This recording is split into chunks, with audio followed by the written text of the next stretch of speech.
Hello दोस्तों, कैसे हो आप सब। पिछले वीडियो में हमने आज कक्षा 10वीं गोधली विभाग 2 हिंदी अध्याय 2 का 20 के दांत का आधा लगभग कर लिए थे। आज हम पार्ट 2 में पूरा ख़त्म करेंगे। इनके लेकर नलिनी विलोचन शर्मा जी, इनके बारे में अब ज़्यादा जानकारी नहीं देनी है। हमने आप लोगों को पिछले वीडियो में इनके बारे में जानकारी दे दी थी। तो चलिए, आपका ज़्यादा समय नहीं लेते हुए आगे बढ़ते हैं। एक काम कीजिएगा, अगर आप हमारे YouTube चैनल को अभी तक सब्सक्राइब नहीं किए हो, प्लीज़ हमारे इस YouTube चैनल को सब्सक्राइब कर लीजिएगा और बेल नोटिफिकेशन ऑल पर दबा लीजिएगा। तो चलिए आगे बढ़ते हैं। हमने पिछली कक्षा में कर लिया था यहाँ तक कि मिस्टर सिंह रुखसत नहीं हो गए, यहाँ तक मैंने कर लिया था। चलिए आगे हम बढ़ते हैं। सेन साहब अंदर लौटे तो बेहरा को मदन के पिता गिरधर को, जो उनकी फैक्ट्री में किरानी था। गिरधर के पिता कौन था? सेन साहब के फैक्ट्री में किरानी था।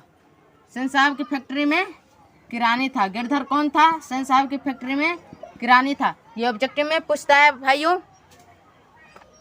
उसके पश्चात अहाटे में के एक कोने में अहाटास में रहता था। बुला लाने का हुक्म दिया।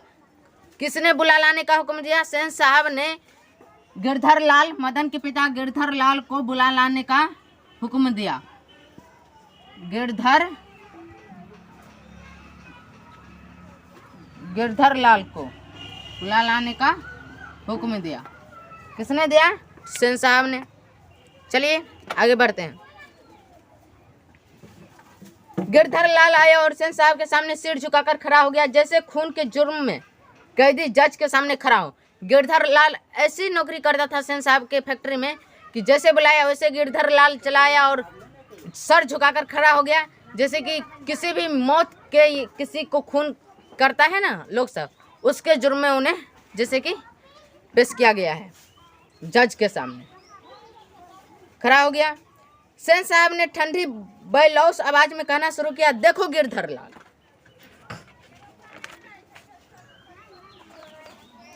मदन आजकल बहुत शौक हो गया है। मैं तुम्हारी और उसकी भलाई चाहता हूँ। गाड़ी को गंदा किया वह अलग, मना करने पर ड्राइवर को मारने दौड़ा और मेरे सामने पर भी डरने के बदले उसकी ओर झपटा रहा। ऐसे ही लड़के आगे चलकर गुंडे, चोर और डाकू बनते हैं। कैसे लड़के?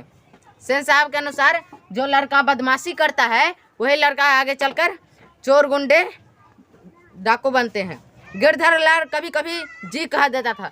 जी कभी कभी कौन कह देता था सेन साहब के आगे? गिरधर लाल। गिरधर लाल कौन था? मदन का पिता। सेन साहब का भाषण जारी था। उसकी हालत क्या होती है तुम जानते हो? उसे संभालने की कोशिश करो, ऐसी फिर बात हुई तो अच्छा नहीं होगा। तुम भी जा सकते हो। कुछ बात कह दी सेन साहब ने गिरधर लाल को और बोला, अब तुम भी जा सकते हो। जो बात कहा वो मैंने बोल दिया है। उस रात गिरधर लाल ने क्वार्टर से आते हुए मदन के चित्कार से सेनों का आरामदेह शयनागार गूंज गया। आराम से खलल पड़ने से कुछ झुंझलाकर पिता सेन ने धर्मपत्नी से बड़ी समझदारी की बात कही, गिरधर खुद समझदार आदमी है। या कौन बोल रहा है? गिरधर खुद समझदार आदमी है। या कौन बोल रहा है? तो सेन साहब बोल रहा है अपनी पत्नी से। सेन साहब बोल रहा है अपनी पत्नी से। समझ गए? उसके पश्चात उसकी बीवी ने ही लड़के को बिगाड़ दिया है। यह कौन कह रहा है? सेन साहब क्या कह रहा है कि गिरधर लाल की बीवी ने ही लड़के को बिगाड़ दिया है। मदन की यही दवा है। मेरी तो तबीयत हुई थी कि कम वक्त की खाल उधेर डाल दूं। गिरधर ने ऐसी ही कराई जारी रखी तो शायद ठीक हो जाए। Spare the rod and spoil the child. यह किसने बोला? तो सेन साहब ने। Spare the and spoil the child, यह किसने बोला? सेन साहब ने। माता सेन की नींद उचट गई थी। उन्हें मदन की कातर चिल्लाहट से ज़्यादा अपने पति की बकबक पर खिंच आ रही थी, लेकिन उन्होंने भी अपनी खिंच मदन पर ही उतारी। कम वक्त कैसा कौवा की तरह चिल्ला रहा है, भिखमंगा कहीं का, खोखा की बराबरी करता फिरता है। या कौन बोला? सेन साहब की पत्नी माता सेन ने। वैसे माता सेन इसमें लिखा गया है, लेकिन शेर साहब की पत्नी होगी। समझ गए। मदन का अर्थ रुदन रुक गया था। खैरियत थी उसकी शिक्षकिया सेनों के सेनागार तक नहीं पहुंच सकती थी। लेकिन दूसरे दिन तो बिल्कुल बेढब मामला हो गया। शाम के वक्त खेलता कूदता खोखा बंगले के अहाटे की बगल वाली गली में जा घुसा। शाम के वक्त खेलता कूदता कासू, जिसको खोखा कहा गया है, कासू बगल के गली में जा घुसा। वहां धूल में मदन पड़ोसियों के आवारागर्द छोकरों के साथ लट्टू नचा रहा था। क्या नचा रहा था मदन? तो लट्टू। मदन क्या नचा रहा था? तो लट्टू। समझ गए। ये ऑब्जेक्टिव में पूछता है। खोखा ने देखा तो उसकी तबीयत मचल गई।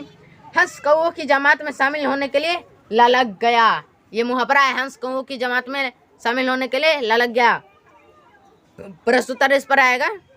लेकिन आदत से लाचार उसने बड़े रोब के साथ मदन से कहा, हमको लट्टू दो, हम भी खेलेगा।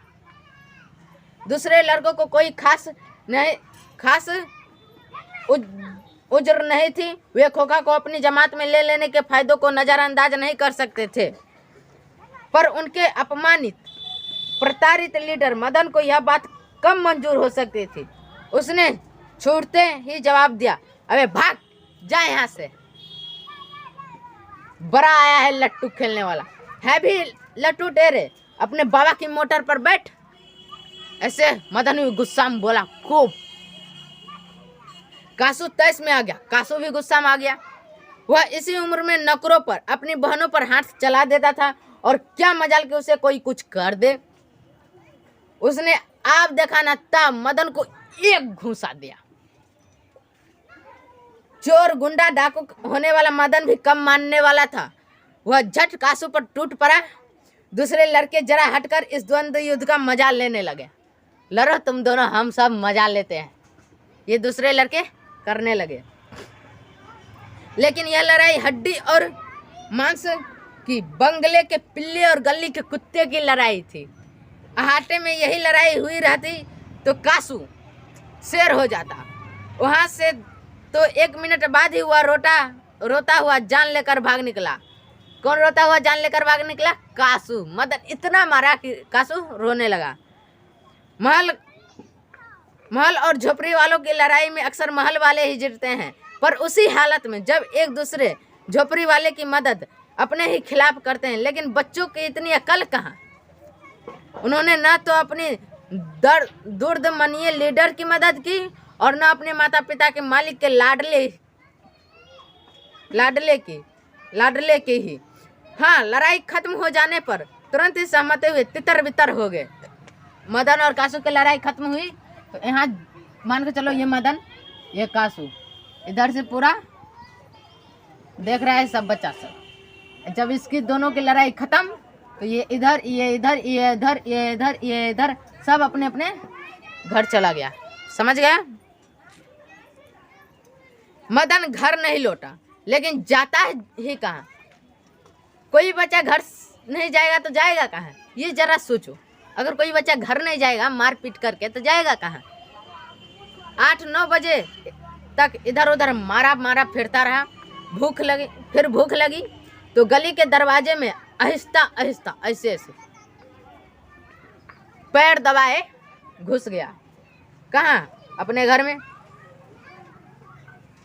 उसके लिए मार खाना मामूली बात थी। मदन के लिए मार खाना मामूली बात थी।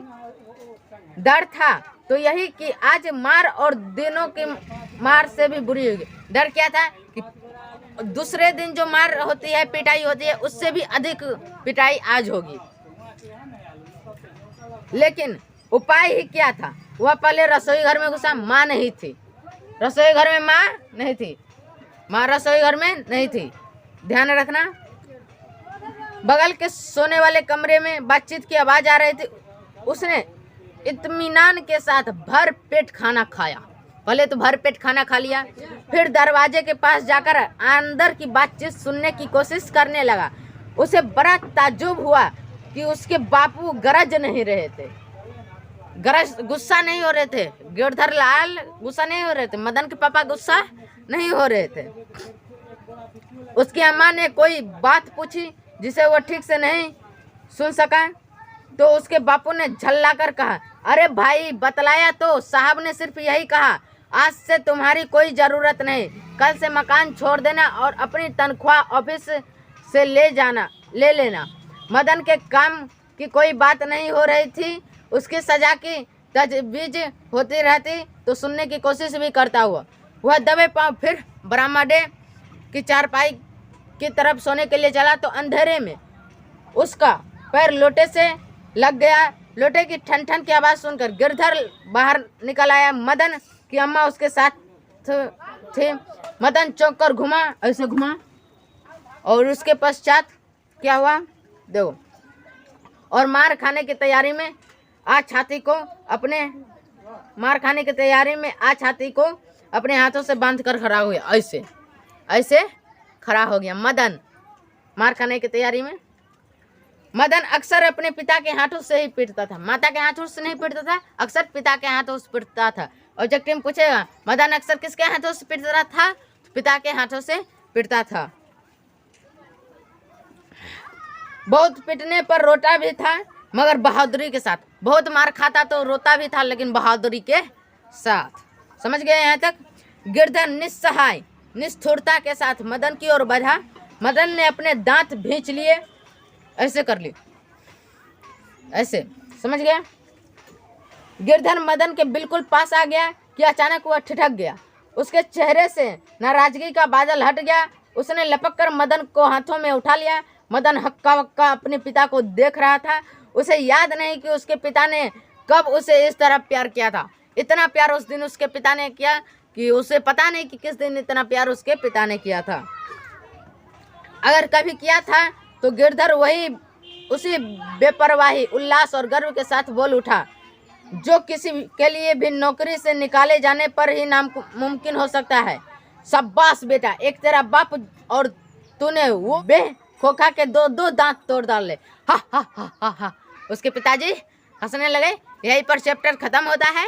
मिलते हैं नेक्स्ट वीडियो में। अगर वीडियो पसंद आए तो कृपया एक लाइक कर देना और चैनल को सब्सक्राइब कर लेना, बेल का और नोटिफिकेशन दबा लेना। मिलते हैं नेक्स्ट वीडियो में, तब तक के लिए जय हिंद।